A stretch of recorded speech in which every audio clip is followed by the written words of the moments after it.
The arrival of the Void Watchers. The Confederation of United Galaxies had existed for 15,000 years. During that time, they had seen countless civilizations emerge from their home planets and venture into the cosmos. Some joined peacefully. Others required persuasion. A few had to be eliminated before they became problems. The Confederation was not cruel, but they were practical. Order had to be maintained. Supreme Commander Keltharis stood on the observation deck of the Starbreaker, the flagship of the Confederation's Northern Fleet. He was a Valorian, a species known for their tactical brilliance and unwavering loyalty to the Confederation. His skin had a pale blue tint, and his eyes were completely black, able to see across multiple light spectrums. He had served for 200 years and had overseen the integration of 47 new species into the Confederation. Today's mission was supposed to be simple. 3 months ago, long-range scouts had detected signs of a new spacefaring civilization in Sector 447, a region previously thought to be uninhabitable due to its proximity to several unstable nebulae and radiation fields. The new species called themselves humans, originating from a planet they named Earth in a system they called Sol. Initial scans showed promise. The humans had developed basic faster-than-light travel within the last decade. Their population was concentrated on their home world, with small colonies on 2 neighboring planets. Their ships were crude but functional. Their weapons were primitive projectile-based systems with some early energy weapons. In other words, they were exactly where most species were when the Confederation found them. Keltharis had brought a standard integration fleet, 20 warships, each capable of orbital bombardment, 50 support vessels carrying diplomats, translators, scientists, and trade specialists. It was more than enough to impress any emerging civilization and demonstrate the Confederation's power. The humans would see the fleet, realize they were outmatched, and accept the Confederation's offer of membership. Then everyone could go home. The journey to human space took 6 days. During that time, Keltharis reviewed the intelligence reports. The humans were bipedal mammals with relatively short lifespans compared to most Confederation species. They had a violent history, having fought numerous wars among themselves before finally achieving a unified planetary government. Their culture valued innovation, competition, and something they called freedom. That last part concerned Keltharis slightly. Species that valued freedom too highly sometimes resisted integration. On the 6th day, the fleet emerged from hyperspace at the coordinates provided by the scouts. They were at the outer edge of the Sol system, near a gas giant the humans called Neptune. Keltharis expected to see a small patrol ship or monitoring station. Instead, his sensors detected nothing. The area was empty. Communications Officer Thessa, a female Valorian with sharper features than Keltharis, looked up from her console with confusion on her face. "Commander, I am not detecting any human vessels in this sector. The scouts reported regular patrol routes through this area." Keltharis frowned, scanned the inner system. Perhaps they have altered their patterns. Thessa worked her console for several minutes. Her expression grew more troubled with each passing moment. "Commander, I am detecting something unusual. There are multiple large mass signatures throughout the system, but they are not matching any known ship configurations." Before Keltharis could respond, every alarm on the bridge began screaming simultaneously. The lights shifted to emergency red. Officers shouted reports from every station. The tactical display lit up with dozens, then hundreds, then thousands of new contacts. "Commander, we are surrounded," Tactical Officer Brenix roared. His species, the Crothans, were massive warriors covered in thick scales.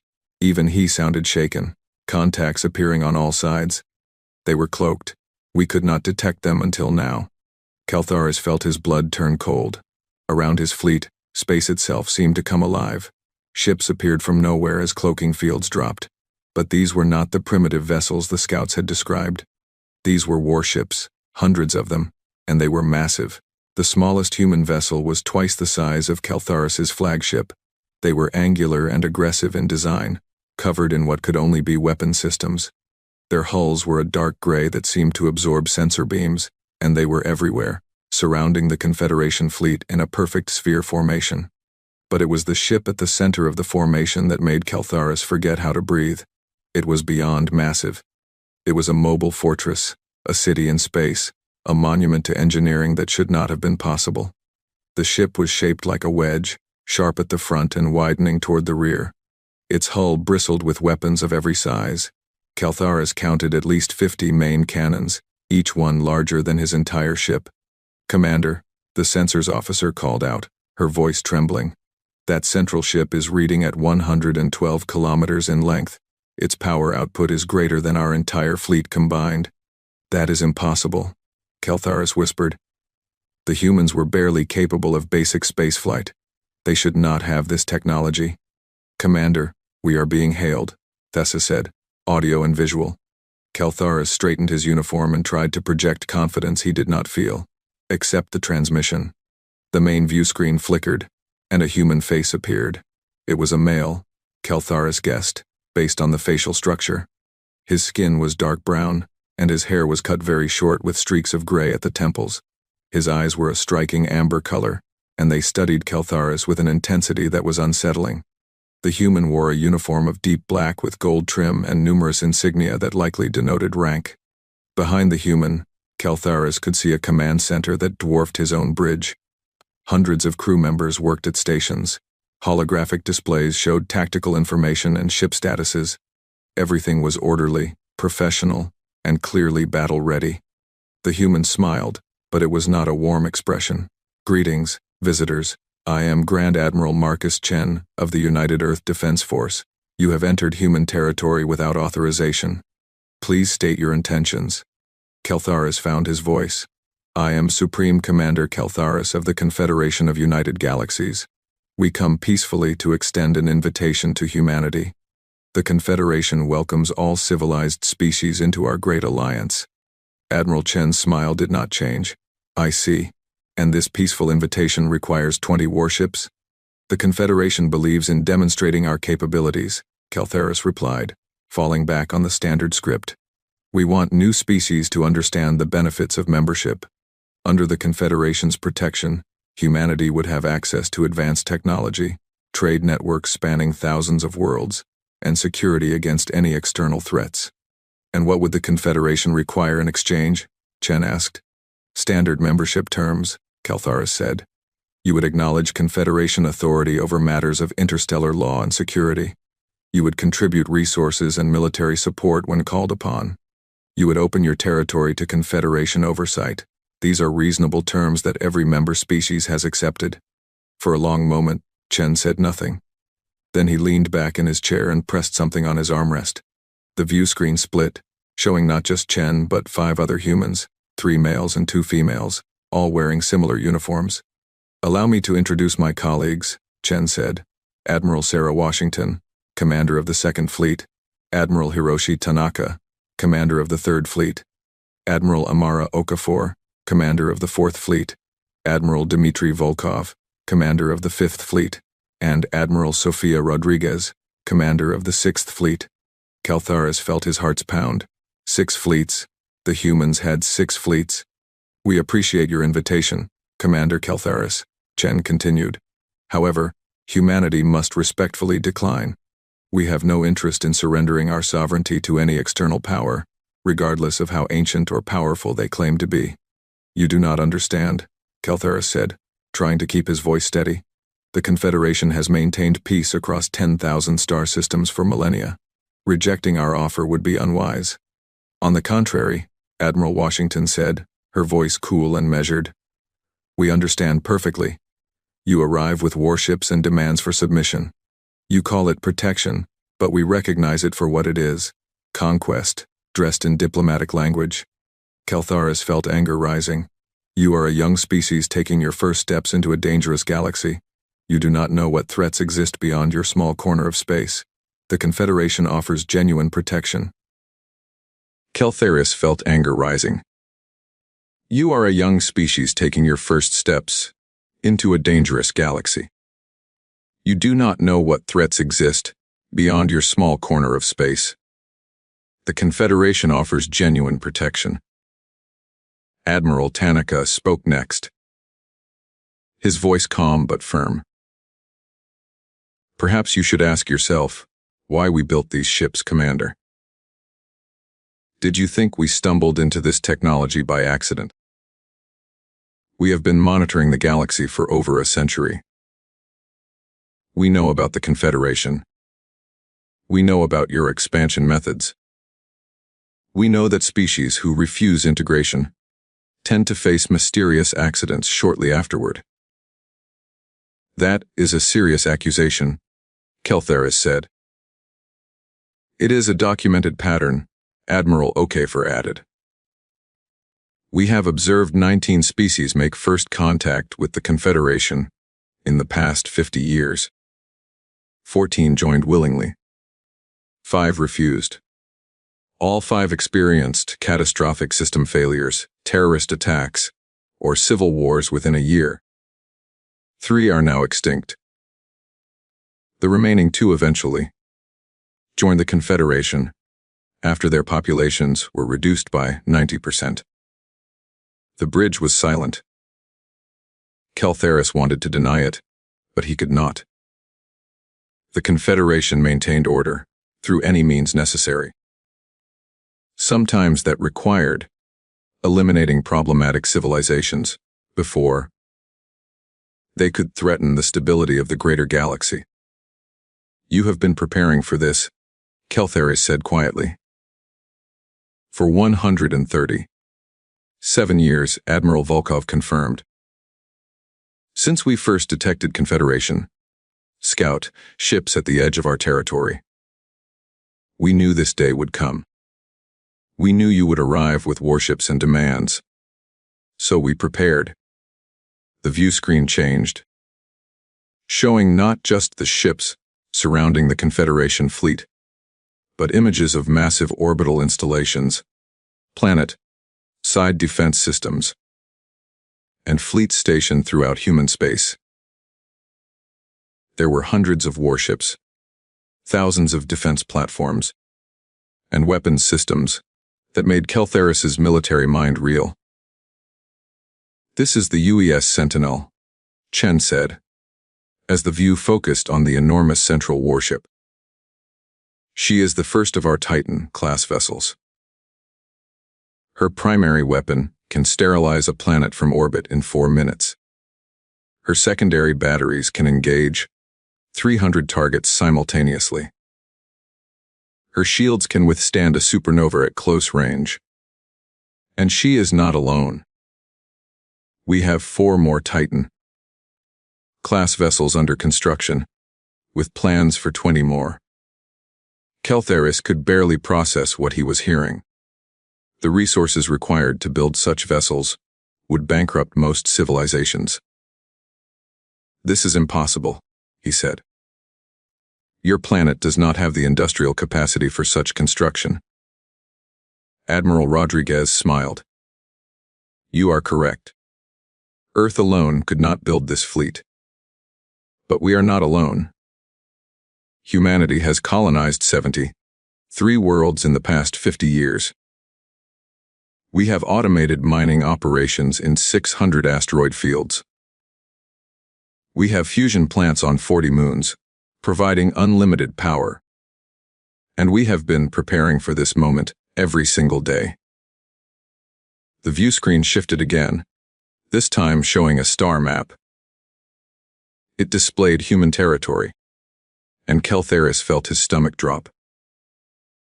The scouts had reported a handful of colonies. The map showed an empire spanning dozens of light years with trade routes, defensive positions, and industrial centers throughout. You lied to our scouts, Keltheris said. We allowed them to see what we wanted them to see, Chen corrected. We showed them our oldest colonies and our obsolete ships. We let them believe we were weak and primitive.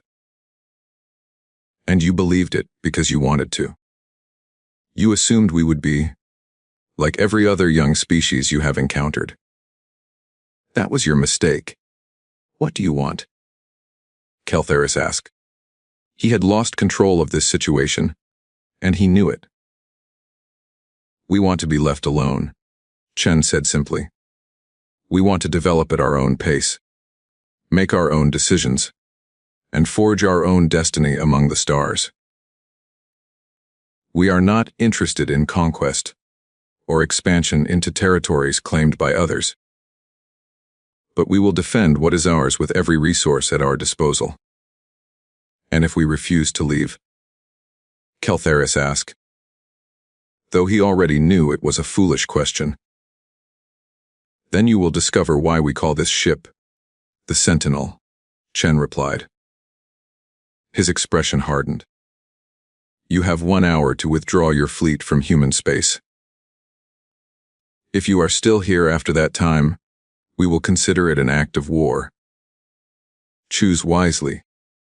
Commander. The transmission ended. The view screen returned to showing the exterior view of the human fleet surrounding them. Keltharis stood frozen, his mind racing through options.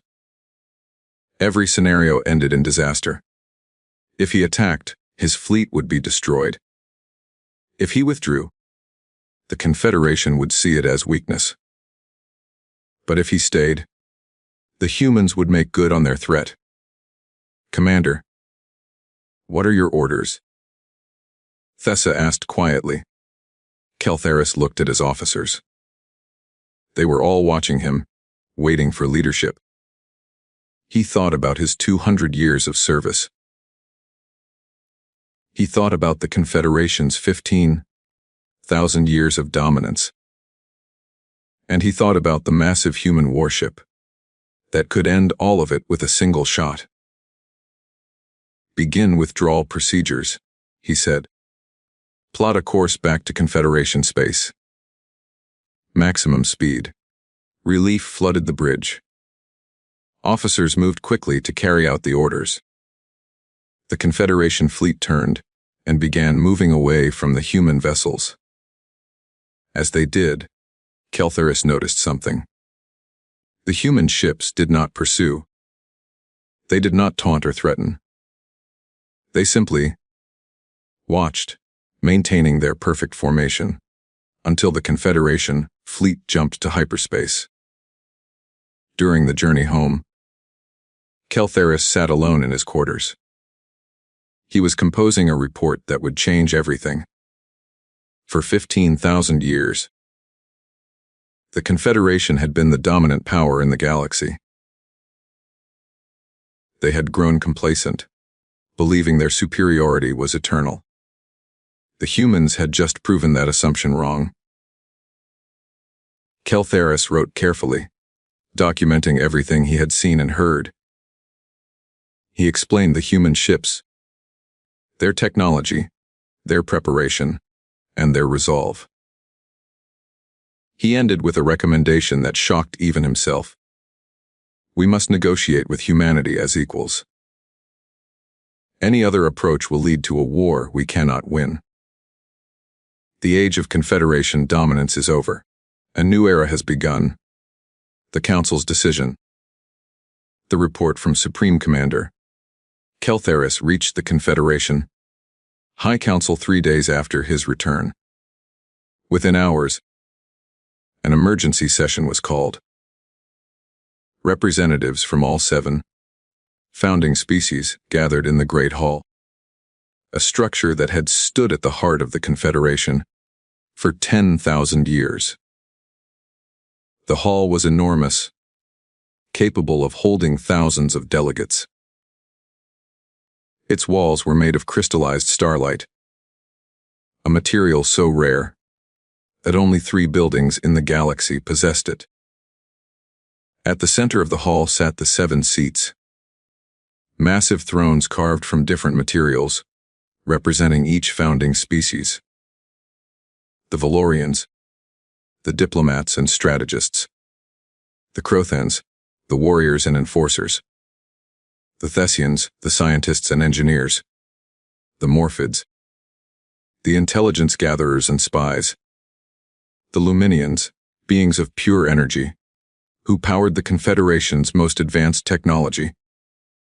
The Hive, a collective consciousness of billions of insect-like beings who managed logistics and administration. And the Ancients, the oldest species in known space, who rarely spoke, but whose word was final when they did. High Chancellor Verath of the Valorians, called the session to order. Her skin was almost white with age, and her eyes had faded to gray. But her voice still commanded absolute attention. "We are here to discuss Supreme Commander Keltheris's report regarding the human species. For those who have not reviewed it, I will summarize. The humans possess military technology that exceeds our own. They have been preparing for contact with the Confederation for over a century. They have rejected our offer of membership and have threatened military action if we do not respect their sovereignty. Impossible." War Chief Brachther of the Crothens growled.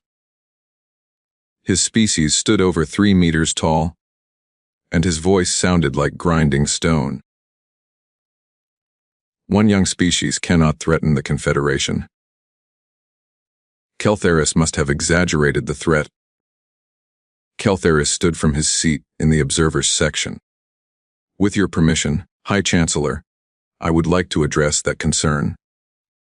Vareth nodded. "Speak, Commander." "I do not exaggerate," Keltheris said. "I have served the Confederation for 2 centuries without failure. I have conquered civilizations and negotiated with hostile powers. I know the difference between a genuine threat and a bluff. The humans are not bluffing. Their flagship alone could destroy our entire northern fleet. And they have hundreds of such vessels." Chief Scientist Marix of the Thessians spoke up.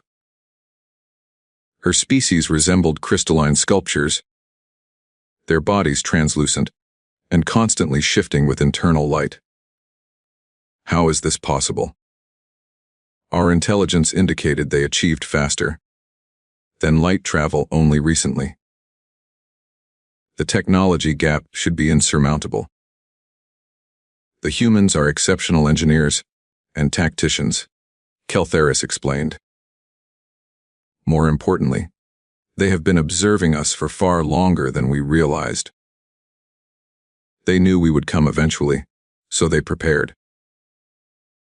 They built their industrial capacity, specifically to construct a military force capable of deterring the Confederation." Shadow Master Vexov. The Morphids materialized from the darkness at the edge of the chamber. His species could alter their physical form at will, making them perfect spies. I find it troubling that our intelligence network failed to detect this buildup. How did an entire species militarize without our knowledge? They showed us what we expected to see, Keltheris said. Our scouts observed their oldest colonies and their obsolete vessels. The humans deliberately presented themselves as primitive and vulnerable. We believed it because it fit our preconceptions. The chamber erupted in argument. Delegates shouted accusations and theories. Some called for immediate military action against the humans. Others demanded investigations into intelligence failures. Still others suggested economic sanctions or diplomatic pressure. Silence! The voice cut through the chaos like a blade. It came from the Luminian's representative, a being of pure light named Radiance. The Luminians rarely spoke in council sessions, preferring to observe and advise in private. When they did speak, everyone listened. We are missing the larger implications. If the humans can hide their true capabilities from us, how many other species have done the same? How many potential threats exist that we have simply failed to detect? A chilling thought settled over the chamber. The Confederation's power rested on the assumption that they knew everything happening in their territory and surrounding space. If that assumption was false, their entire system of control was compromised. High Chancellor Varath raised her hand for quiet. We must approach this systematically. First, we need to verify Keltheris's report. Second, we need to determine the humans' true intentions. Third, we need to decide on a response. I propose we send a diplomatic mission to human space. A diplomatic mission. Brakther slammed his massive fist on his throne's armrest. We should send the entire Southern Fleet and show these humans the price of defying the Confederation and lose that entire fleet in the process, Varath countered. Commander Keltheris has stated clearly that we cannot win a direct military confrontation. Would you sacrifice millions of lives to prove a point? I would sacrifice whatever necessary to maintain Confederation authority, Brakther replied. If we allow one species to refuse membership, others will follow. Our entire system will collapse. Perhaps that system deserves to collapse, a new voice said. Everyone turned to look at the speaker. It was Ancient One, the representative of the eldest species. The ancients rarely attended council sessions, usually sending advisors in their place. Ancient One's presence indicated the severity of the situation. The ancient's form was difficult to look at directly, seeming to exist partially outside normal space. When it spoke, the words appeared directly, in everyone's minds rather than as sound. The Confederation was founded to bring order to chaos, Ancient One continued. To prevent the catastrophic wars that nearly destroyed the galaxy 12,000 years ago. But we have become something else. We have become conquerors who dress conquest in pretty words. The humans see through our deception. Perhaps it is time we saw through it as well. The chamber was absolutely silent. No one dared speak after an ancient expressed an opinion. I have lived for 43,000 years, Ancient One said. I remember the wars before the Confederation. I remember the billions who died. I also remember the ideals we claimed to uphold when we founded this organization. Freedom for all species. Cooperation rather than domination. Peace through mutual respect rather than through force. We have forgotten those ideals. The humans are reminding us. Varath bowed her head respectfully. What would you have us do, Ancient One? Talk to them, Ancient One replied. Not as conquerors to subjects, but as one civilization to another. Learn why they prepared for war, rather than welcoming contact. Understand their perspective. And perhaps we might learn something about ourselves in the process. And if they attack us, Brakther demanded, then we will have learned something valuable about their true nature, Ancient One said. But I do not believe they will. From what I understand of Keltheris's report, the humans have shown restraint. They surrounded his fleet completely. They could have destroyed it without warning. Instead, they talked. They explained their position. They gave him time to withdraw. These are not the actions of a species eager for war. Varath looked around the chamber. All in favor of sending a diplomatic mission to human space. The vote was not unanimous, but the majority supported the proposal. Very well. Commander Keltheris, you have met the humans. You understand their perspective better than anyone else in the Confederation. Will you lead this mission? Keltheris felt every eye in the chamber turn toward him.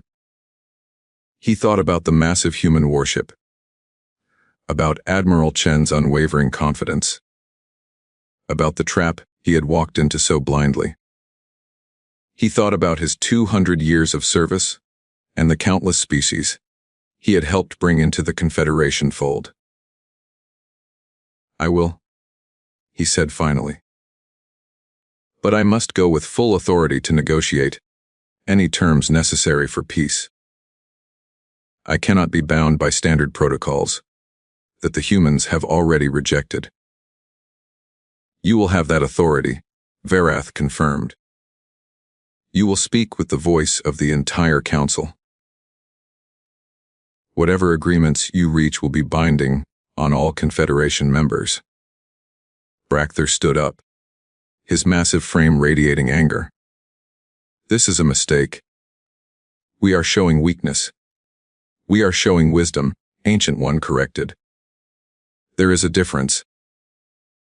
Though I understand that difference can be difficult for some to see." Brakther glared at the Ancient, but said nothing. Even a Crothan war chief knew better than to argue with one of the eldest beings in existence. The session was adjourned. Keltharis left the Great Hall, with his mind already working through the challenges ahead. He needed to assemble a diplomatic team.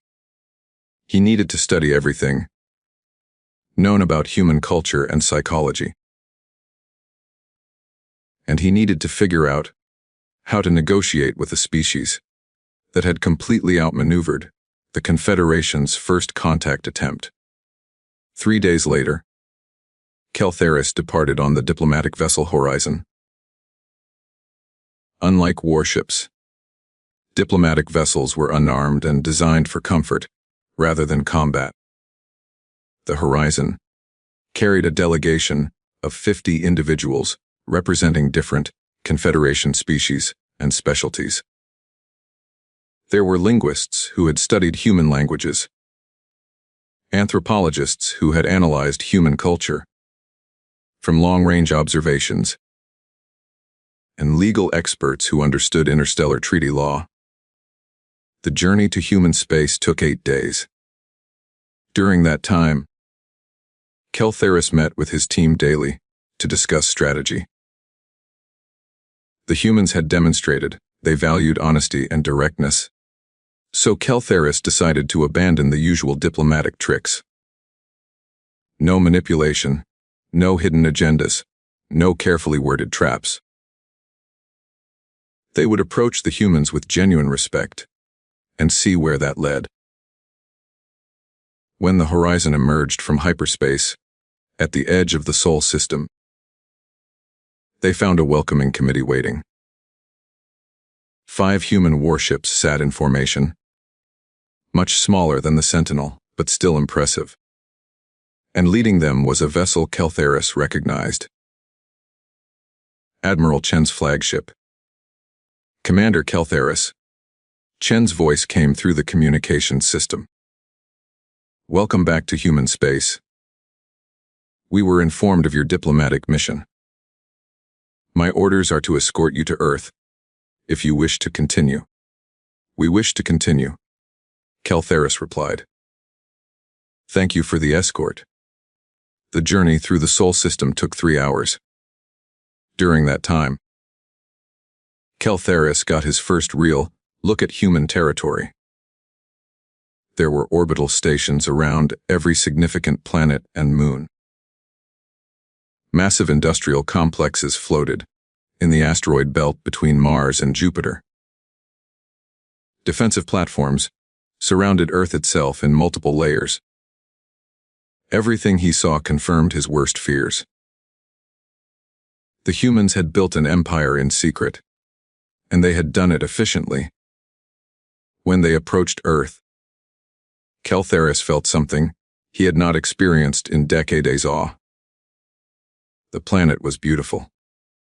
Blue oceans covered most of the surface, with green and brown continents visible through swirling white clouds. Lights from cities sparkled on the night side. Thousands of ships moved in organized traffic patterns between the surface and orbit. Admiral Chen had been right. This was not a primitive species, taking its first steps into space. This was an established civilization with the resources and will to defend itself. The Horizon docked at a massive space station above Earth's equator. As Keltharis and his delegation disembarked, they were met by a human welcoming committee. At its head was a woman who introduced herself as Secretary General Amara Patel, the leader of Earth's unified government. "Welcome to Earth Station Prime," she said with a warm smile. "We are honored to receive the first official diplomatic delegation from the Confederation. Please follow me. We have prepared accommodations for you and your team." As they walked through the station, Keltharis observed everything. The humans moved with purpose and confidence. The station was clean, well organized, and clearly designed by people who understood both function and aesthetics. He saw humans of many different appearances working together. Different skin colors, different facial features, different body types. It reminded him that humanity was still a relatively young unified species, having only recently overcome their own internal divisions.